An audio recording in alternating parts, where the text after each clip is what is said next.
22 তারিখে নতুন দল ওপেন হবে। আমি যদি কারোর সঙ্গে কিছু করি, আমার গোপন পরিকল্পনার কথা কাউকে বলবো না।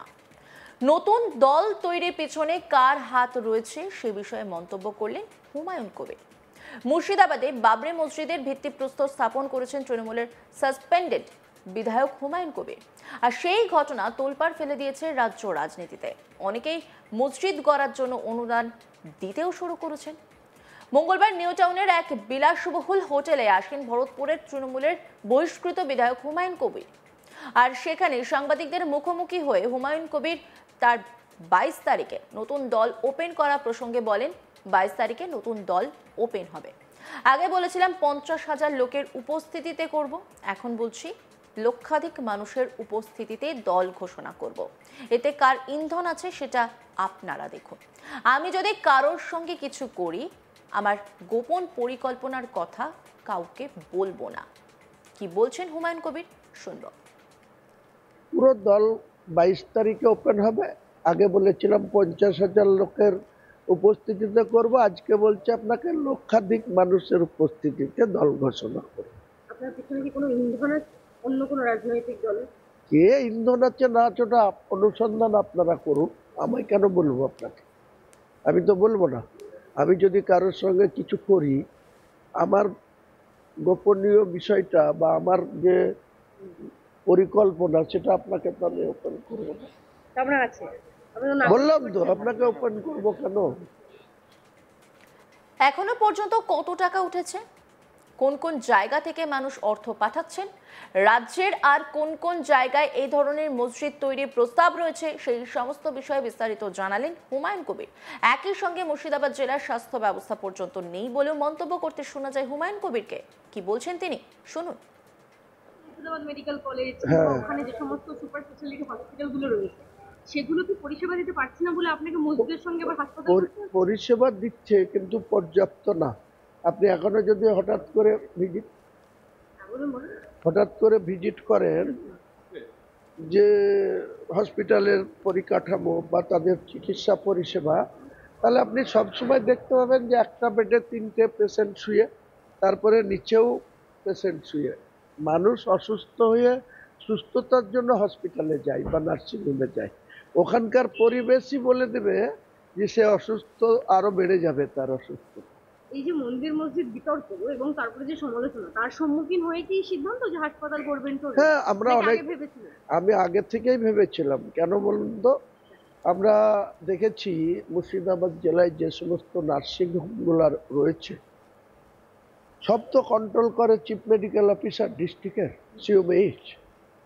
যিনি সিওমএইচ আছেন ইনি কথাবার্তা মুখে খুব ভালো বলেন, আমাকেও কথা বললেই স্যার স্যার করেন, কিন্তু বাস্তবে এনারা এই স্বাস্থ্য দপ্তর কি ধরনের দুর্নীতিতে যুক্ত আপনাকে বলে দিচ্ছি। যতগুলি নার্সিংহোম মুর্শিদাবাদে আছে, যেসব নার্সিংহোমে আপনার স্বাস্থ্যসাথীর কার্ড অ্যালাউ আছে তাদের চিকিৎসা, আমি আপনাকে ছোট্ট একটা উদাহরণ দিচ্ছি। একটা গরিব মানুষ তার স্বাস্থ্যসাথী কার্ড নিয়ে নার্সিংহোমে যাচ্ছে, তার যে ট্রিটমেন্টটা করাচ্ছে হার্ডলি যদি সেই ট্রিটমেন্টের কস্ট হয় বা খরচ হয় তাহলে 5 থেকে 10,000-এ থাকা উচিত। সেটা কার্ড থেকে বিল হচ্ছে কত জানেন? 50,000। তাহলে 10,000 টাকার ট্রিটমেন্ট করি, তার সাথে গরিব মানুষ তার সাথে টিপছাপ নিয়ে নিচ্ছে, তার সাথে কার্ডের ওই সব ফর্মেট যা যা আছে ফ্লাপ করে নিচ্ছে, দিয়ে সেখান থেকে চলে আসছে। 1 মাসের ওই নার্সিংহোমে যতগুলা পেশেন্ট দেখলো তার 50 গুণ বেশি বিল হচ্ছে। সেই বিল আবার স্বাস্থ্য ভবনে চলে আসছে, স্বাস্থ্য ভবনে 10% টাকা দিলেই বিল পাস হয়ে যাচ্ছে। তাহলে কি পরিষেবা দিচ্ছে স্বাস্থ্যমন্ত্রীকে আপনি প্রশ্ন করুন তো।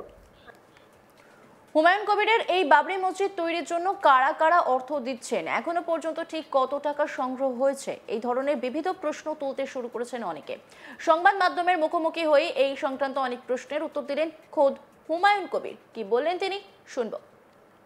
3 কোটি এখনো পর্যন্ত ঢুকেছে আপনার ব্যাংক অ্যাকাউন্ট এবং ক্যাশ। কি মনে হচ্ছে আরো কত ছাড়িয়ে যেতে পারে? এর কোনো বলা যাবে না। যেভাবে বাইরের রাষ্ট্র থেকেও টাকা দিতে চাইছে, ব্যাংকিংয়ের কিছু সিস্টেম ঠিক হচ্ছে না। আপনাদের লিমিট থেকে এক্সিট করে গেছিল। হ্যাঁ, তারপরে আবার ব্যাংকে কাল গেছি, চিফ ম্যানেজার এসবিআইকে বলেছে, আজকে একটা লেটার দিতে বলেছে যে বাইরের কান্ট্রি থেকে যারা টাকা দিতে চাইছে সেই টাকা নিতে গেলে যা যা ওনাদের করার দরকার, আমি লেটার আজকে পৌঁছে যাবে, তো তারপরে কি হয় দেখা যাক। কোন দেশ থেকে টাকা? কোন কোন দেশ থেকে? কাতার, সৌদি আরব, বাংলাদেশ সবাই আমার সাথে যোগাযোগ করেছে, যেটা করতে যত টাকা লাগবে আমরা টাকা দেবো, আপনি করুন। আমরা দেখেছি ইতিমধ্যে আপনার কাছে অফার রয়েছে যে আরো রাজ্যের বিভিন্ন জায়গায় এই বাবরি মসজিদ করার। বীরভূম থেকে অফার আছে, মালদা থেকেও আছে। তো আমি বলেছি আগে এটা মেন যেটা আমি নিয়েছি এটা শুরু হোক, এটার প্রোগ্রেস 3 বছর, মানে প্রজেক্টটা অনেক বড় হবে, তো মসজিদের পাশাপাশি একটা বড় হসপিটাল হবে, তার সঙ্গে মেডিকেল কলেজ হবে, তার সঙ্গে আপনার একটা হোটেল কাম রেস্তোরাঁ ওটা হবে, পার্ক হবে, হেলিপ্যাড হবে। 22 তারিখে নতুন দল ওপেন হবে, আমি যদি কারোর সঙ্গে কিছু করি আমার গোপন পরিকল্পনার কথা কাউকে বলবো না।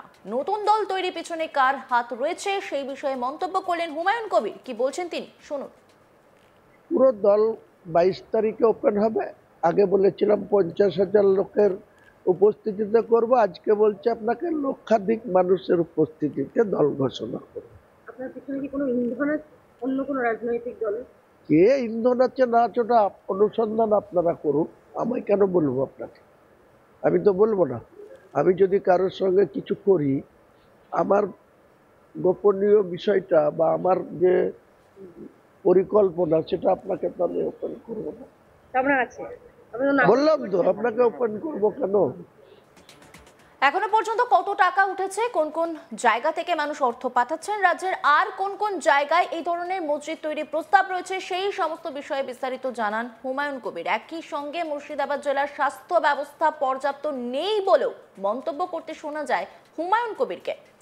বাবরি মসজিদ তৈরির জন্য কারা কারা অর্থ দিচ্ছেন, এখনো পর্যন্ত ঠিক কত টাকা সংগ্রহ হয়েছে, এই ধরনের নানা প্রশ্ন যখন সামনে আসছে, নানা প্রশ্ন উঠছে, তখন প্রত্যেকটা প্রশ্নেরই তিনি উত্তর দিয়েছেন। তিনি বলেছেন যে শুধুমাত্র এই দেশে নয়, বাইরের দেশ থেকেও প্রচুর মানুষ টাকা দিতে চাইছেন। প্রত্যেকেই বলেছেন আপনি কাজ শুরু করুন, পাশে আছি, কাজ শেষ করতে যত টাকা লাগবে তারা নাকি দেবেন, এই দাবি করেছেন হুমায়ুন কবির।